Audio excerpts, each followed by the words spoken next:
You're watching Health360, and on the show this week we'll tell you a little about International Children's Cancer Day, which we have recently commemorated.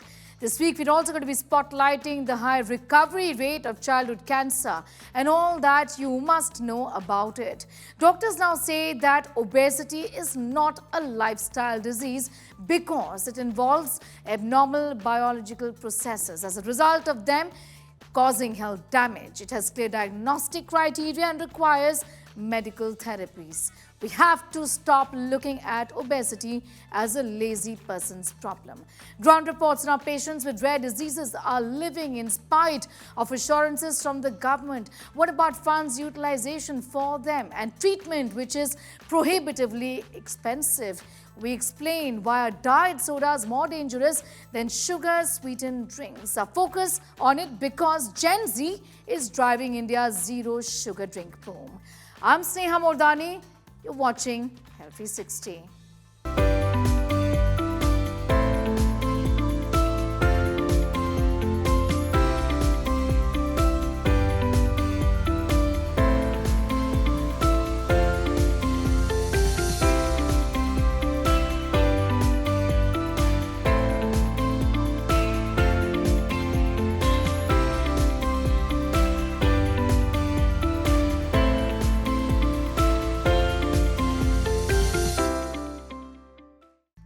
Uninterrupted life-saving treatment for children and adults with rare diseases. This is the humble request of lakhs of Indians living with rare diseases in the country. The treatment, remember, for rare diseases is prohibitively expensive. What's worse, 271 crores for this purpose, for these medicines, is lying unspent as rare patient diseases wait for this treatment. Where are we going wrong? Here is a detailed ground report throwing light on the condition of patients, many of them children, who are quietly being pushed to death.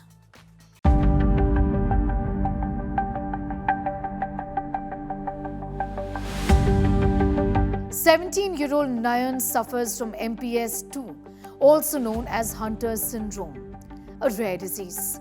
It makes him vulnerable to infections. The genetic disorder also leaves him looking drastically different from regular folks. But that doesn't deter his spirit.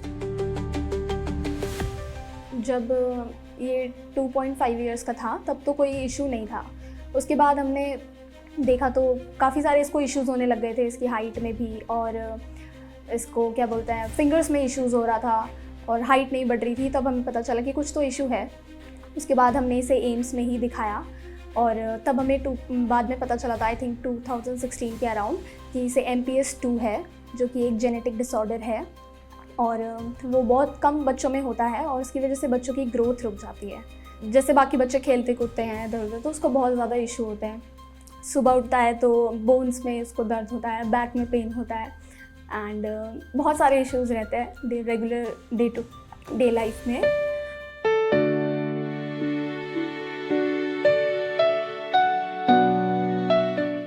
कर रहा है अपनी तरफ से, वो सब कुछ करता है, एक्सरसाइज वगैरह, बट उतना नहीं हो पा रहा है उससे. सो इफ मेडिसिन मिल जाए तो क्या पता कुछ हो जाए उसके साथ, उसका फ्यूचर सिक्योर हो जाए. बट काफ़ी सारे प्रॉब्लम्स फेस कर रहा है वो अपने लाइफ में.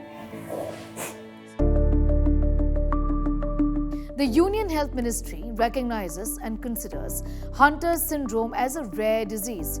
Recently, the Union budget exempted medicines for this disease from customs duty with the intent of making it cheaper for patients like Nayan. But accessibility remains a big challenge. Estimates are that 100 eligible patients have exhausted the one-time funding cap of 50 lakh per patient given in the year 2021 by the NPRD, which is the National Policy for Rare Diseases. हम 2016 से आज तक दिखाई रहे तो वहाँ से कोई रिस्पांस नहीं आया अभी तक दवा का. वैसे प्रधानमंत्री उससे हमको 50 लाख रुपए सैंक्शन हुए हैं, पर इसकी दवा जो है 1 करोड़ 25 लाख की.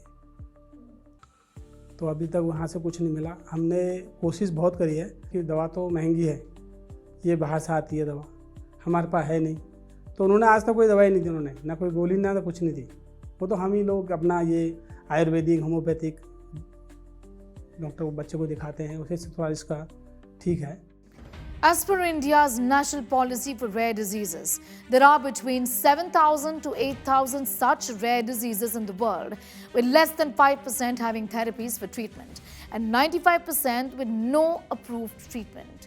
The WHO, the World Health Organization, defines rare diseases as a debilitating lifelong disease or disorder with a prevalence in one or fewer persons per 1,000 population. 63 diseases in India are identified as rare diseases. The number of persons suffering from rare diseases is small. They are called orphan diseases since they lack a significant market for drug manufacturers. The high cost of orphan drugs is attributed to research and development expenses. Few pharmaceutical companies globally produce these drugs, and India has no domestic manufacturers except for food, for special medical purposes, for small molecule inborn errors of metabolism. Now, due to the high cost, the government can't provide free treatment to the patients. For a 10 kilogram child, annual treatment costs range from 10 lakh to over 1 crore rupees, increasing with age and with weight of the patient. Access to medicines is crucial for reducing morbidity and mortality in rare diseases. However, most rare diseases lack effective treatments. Of the 7,000 to 8,000 known rare diseases, less than 5% have available therapies. 95% have no approved treatments. Fewer than 1 in 10 patients receive disease-specific care. The quality of life of those living with rare diseases is very low when compared with normal, healthy persons, and even if you compare with those who are affected by common serious diseases. For many, this disease means death. In the year 2014, my son was diagnosed and I got the quotation from AIIMS New Delhi. It was 1 crore 75 lakhs rupees per annum. In the year of 2015, I got the quotation. So you can imagine it increases once the number of vials increases according to the weight of the child. So the cost increases. 4 months back, I lost my son due to this disease. It's very painful. Because 50 lakhs capping is huge. Huge but not enough for the treatment of the MPS2 children. So we have only one options for this disease, that is enzyme replacement therapy, and it works actually. But funding problem is there. The national policy still lacks for the treatment of rare disease patients like Hunter and all group 3 diseases. 80% of genetic disorders happen in children. And for these, they are absolutely life-saving. It's critical because you have to give the drug to decrease, say, the ammonia, which is a bad substance in the body, and it can impact the brain function. Then we also have to give diets. We have to provide energy because otherwise the baby will break down its own body tissues to provide the energy. So these sort of things are absolutely critical. Those working to help patients suffering from rare diseases lament the fact that even funds allocated for rare diseases remain unspent. About 271 crore, they say, is the amount that can help in improving the lives of so many patients like Nayan. Medicines for rare diseases are being imported, they are patented, there's a lack of local production. And what the government can actually do is to incentivize local production and ensure that generic medicines are being made at an affordable price.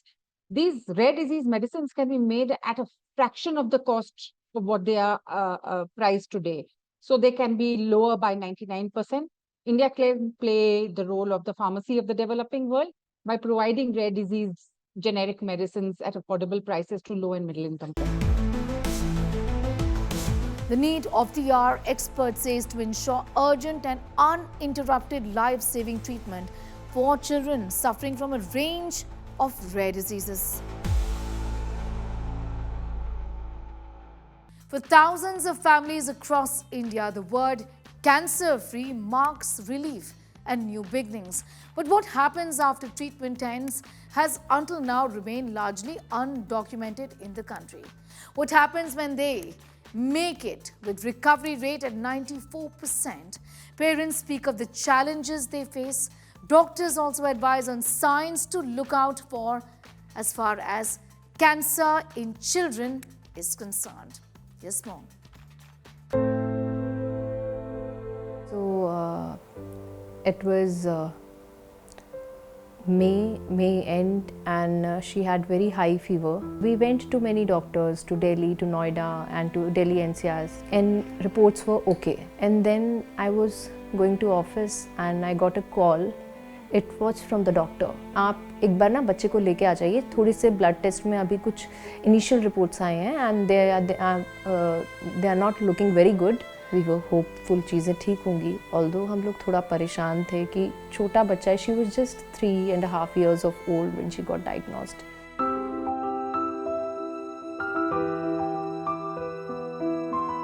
Amara was 3.5 years old when she was diagnosed with cancer. The diagnosis coming as a rude shock to her young parents. They found out about their daughter's cancer when they were least expecting that diagnosis. The child was being treated for symptoms of dengue when further investigations revealed that it was cancer that Amara was battling. उस time पर ऐसा time आ गया था because she was hospitalise for last 10 days. उसको हाथ में हर जगह कैनुला लग चुका था. अब उसके पैर में कैनुला लगना था. She was crying badly when we were in Kailash. उसको क्योंकि ब्लड ट्रांसफ्यूजन होना था, उसका ब्लड बहुत कम रह गया था और प्लेटलेट ट्रांसफ्यूजन होना था. डॉक्टर ने कहा था ब्लड ट्रांसफ्यूज़ करके फिर उसको वहाँ भेजेंगे क्योंकि हीमोग्लोबिन बहुत नीचे चला गया है. तो पैर पे कैनुला लगाने की बारी आई तो she was crying so badly. We were asked to go out from that ward कि no parents allowed here, and she was crying and we were crying outside and we were like कि शायद जो भी बीमारी है जो अभी तक डायग्नोस नहीं हुई है वो उससे मरे ना मरे, पर ये बच्चा इस पैर में कैनुला लगा के आज शायद मर जाएगा. कभी भी ऐसा कि किसी बच्चे के साथ ऐसा हुआ हो. बड़ों के केसेस हम फिर सुनते हैं. It was very new to us but we didn't have that room, we don't have that space उस टाइम पे कि we can cry. We have to stand strong with a child. We can not show our child कि हम weak हैं या कुछ गलत हुआ है because she was also very small to understand all these things. But then a real journey started. We new उसको हमेशा से अपने बालों से बहुत प्यार रहा है. वी न्यू कि एक दिन चले जाएंगे. वी न्यू कि जो चीज़ें उसमें आएंगी. डॉक्टर ने हमें मेंटली प्रिपेयर किया दैट अभी स्टार्टिंग है, अभी बहुत कुछ लाइफ में बदलेगा एंड अभी ये बैटल आपकी स्टार्ट हुई है. So then after 4-5 days she was also in shock. जो real battle who was fighting and who has been fighting is our daughter. After 1.5 months we have seen the strongest Amira जिसने ये पूरा journey हमारे साथ यहाँ तक अगर हम आ पाए हैं. Me and my husband are very emotional person. अगर अमायरा ने नहीं साथ दिया होता हम आज यहाँ पर मैं इतनी देर तक आराम से इस चीज़ के बारे में बात ही नहीं कर सकती थी. She has supported us from that day कि मुझे I have to overcome this disease. ये कुछ तो भी हो रहा है, मुझे मम्मा डैडा से नहीं पूछना कुछ हो रहा है. If they are not telling me, I don't want to go into the deep कि what is happening. There is something wrong with me. They are giving me the treatment. One day I will come strong. That was her attitude. जो हम उससे सीख रहे हैं कि परेशानियों में किस तरीके से स्ट्रॉन्ग रहकर ही you can pass that bad path, rough patch.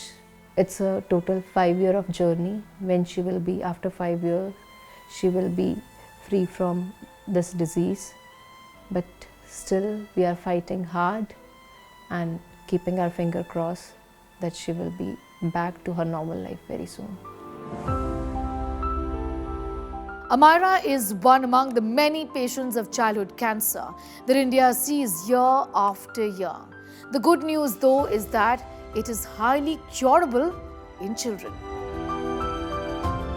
India's first large national childhood cancer survivorship program tracked children, 5,400 of them, who completed treatment in 20 centers across Mumbai, Delhi, Chennai, Kolkata, and Bengaluru. The data from the period 2016 to 2024, with a survival rate of 94.5%, is clearly encouraging. Undoubtedly, when you talk about cancer in children, the outcomes are getting better. In every year, you see a rise in the number of patients which are surviving. The outcomes are close to 90%, which means we can cure more than 90% patients well. This doesn't mean that we will cure 90% of the disease. This means that if, let's say, we have got 100 patients of ALL, acute lymphoblastic leukemia, 90 would be doing very well. And similar thing is applicable to other cancers as well. Provided you go to a correct place, you get treated at a correct time. The event-free survival at 89.9%. The survival rate 2 years after the treatment is at 98.2%. Doctors, however, say that survivors face a volley of challenges. The most common is blood cancer, second most common is brain tumor. So anybody who gets chemotherapy or radiation can have growth issues, can have got endocrinal issues, can have got sterility issues. So when we say sterility issues, the patients, some patients, I would say not everybody, may not be able to produce children. Some patients may remain short-statured. Some patients may have endocrinal problems like diabetes, thyroid issues, and so on and so forth. So the long-term issues can happen in very few, but majority of them do well. What about the surge in cancer cases in children seen in India? With 60,000 cases seen year after year, with leukemia, lymphoma, and central nervous system tumors being the most common cancers in children. Diagnosed cancer is picked up in a very early or a nascent stage, then the ability to cure and eliminate the cancer from the body increases. And hence timely diagnosis is very, very critical. So being more attentive, be vigilant, see improving the lifestyle of the child. I think these are very important factors that needs to be considered. Experts also stress on timely diagnosis and the need not to miss the early symptoms. Environmental pollution and parental lifestyle habits also play a role. Warning signs include repeated fever without reason, loss of appetite, weight loss, joint pain, headaches, abdominal pain, swollen lymph node, and other such symptoms. Obesity is a chronic disease, not a lifestyle condition, is what top doctors are now arguing. A white paper shows a spiral in the cases of obesity by 2050 in India. Experts say there is a need now to change the narrative from it being a mere lifestyle condition because it increases sickness burden and needs a mass preventive strategy urgently. Yes, more. Obesity is not a lazy person's problem. Throw that argument out. Because once we change the way we look at obesity, we find solutions to the problem. Well, I'm not saying it. Doctors are. We have to refrain from using this term to call anybody who is obese as a lazy man disease. It is not. There are multiple medical reasons, genetic reasons, neurohumoral reasons. Most of the gene mutations are in the brain. So it is not lazy man disease. It is so many reasons for obesity are there. I will not use word lazy man syndrome to define somebody who has got obesity. Obesity should be considered a chronic disease, they say. It involves abnormal biological processes, as a result of which it causes health problems. Obesity has clear diagnostic criteria and requires medical therapies and long-term management. Any person who has a BMI, that is body mass index, of more than 25 or less than 30 is called as overweight. Anybody who is more than BMI of 30 is considered to be obese. And as per the BMI, if the BMI goes more than 40, it is considered to be morbid obesity. A white paper now says that India's obesity rates are predicted to rise substantially. By 2050, the paper says 17.4% of women and 12.1% of men will be living with obesity. Obesity in women is projected to be 10% higher than in men. Childhood obesity is the most worrisome, as the prevalence in children and adolescents between ages of 5 and 19 years has gone up from 0.1% to 3.1% in girls and from 0.2% to 3.7% in boys between 1990 and 2022, to a total of 12.5 million children and adolescents living with obesity. I am a firm believer in this fact, and this fact has been said by the Prime Minister also recently, that obesity is becoming an epidemic in India. We have to act today. We can't wait till tomorrow to make any changes in our health policy to counter this menace of obesity in our population. If we go by the data, approximately 23 to 25% of population is considered to be obese in India, and by 2050 this population with obesity is going to jump. So in India, the problem of obesity is going to cause many problems in future for our healthcare, so we have to address this situation as soon as possible. Obesity is also now being linked to different kinds of cancers: pancreatic cancer, urinary, also colorectal. This is now increasing. Elevated estrogen levels from body fat is leading to breast and uterine cancer. The WHO, the World Health Organization, has in the past, many years ago, included obesity in the list of diseases. For example, this happened in the year 1948. But what about acceptance of it as such? None. We still consider it a lazy man's problem or a woman's problem. What about the cost of this disease? The health costs of obesity are steep, be it for knee replacement, heart disease, and cancer therapies that follow eventually. Tackling obesity is crucial as the economic burden is projected to increase 17-fold by 2060. What about weight loss medicines or therapies? No doubt, drugs like GLP-1 receptor agonists have proven effective, but their high cost and sustainability continue to be a concern. The popularity of zero low sugar drinks in India has surged to a record high. In fact, sales for the market leader doubled last year. What really is driving this massive boom of zero low sugar Coke in India?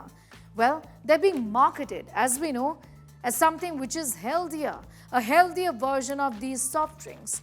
People think that these products are safe to consume. But are they really? What are the things that you must know if you are in love with your can of diet soda? Take a look at this report.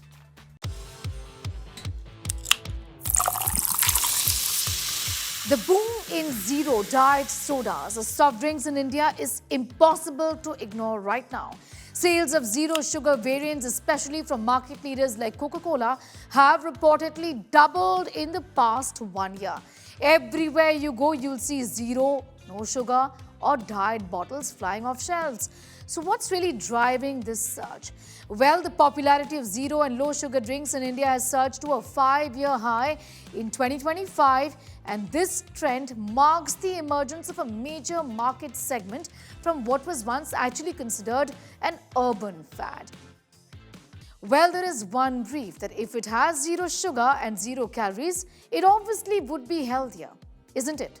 Isn't that what you think? But here's the real question. Are diet drinks actually healthy, or are we just swapping one problem for the other? What's actually inside a diet soda? Let's tell you a little more about that. Zero calories doesn't mean zero impact of artificial sweeteners like aspartame, which is 200 times sweeter than sugar. They intensely activate your brain's sweet receptors, often more strongly than regular sugar does. Your body expects calories to follow that sweetness. When they don't, it can increase cravings, disrupt appetite, confuse hunger regulation. Some research is linking frequent artificial sweetener intake with weight gain and higher risk of type 2 diabetes, not because they contain sugar, but because of how they affect metabolism and insulin response over time. The insulin and metabolism confusion. Let's tell you about that. Well, even without sugar, real sugar, sweet taste can trigger insulin release in some people. Insulin is your fat storage hormone.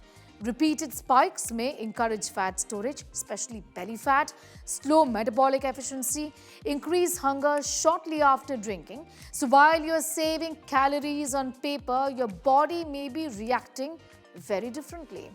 Many diet sodas are high in caffeine.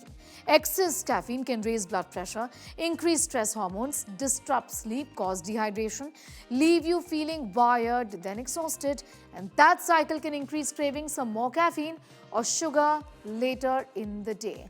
Acidity and tooth enamel damage. Diet sodas are acidic. Remember that. Over time, acidity can erode tooth enamel, leading to sensitivity, cavities, weakened teeth. Even without sugar, acidity alone can harm dental health. Phosphoric acid is commonly used in sodas. High phosphorus intake, especially without adequate calcium, may affect bone mineral balance, contribute to bone weakening over time, add stress to kidney function in high quantities. Also, the same compound used industrially for removing rust and mineral deposits, which should make you think twice. Gut microbiome disruption. Research suggests that artificial sweeteners may alter gut bacteria. Since gut bacteria influence blood sugar regulation, inflammation, metabolism disruptions, this could contribute to metabolic issues in the long run. So, are diet drinks better than sugary ones? Well, they do eliminate sugar and reduce calorie load, which can help in certain contexts, but it's not a free pass. Replacing sugary soda with diet soda may reduce immediate sugar intake, but it doesn't really automatically improve metabolic health. It may increase cravings, it can reinforce sweet dependence, it doesn't nourish your body. It's a trade-off, not a health upgrade. Real health usually comes from reducing overall dependence on ultra-sweet beverages, not just replacing sugar with artificial sweeteners. Well, the report brings us to the end of this edition of Health 360. We hope you enjoyed watching the show as much as we did, putting it together for you. All of these reports are found on India Today's website, that's indiatoday.in. Also, our social media platforms carry these in-depth reports on health and wellness. Our hashtag is Health360, Health360+. Do not forget to like, subscribe and share. Until next time, take very good care of yourself. Thank you so much for watching. Bye for now.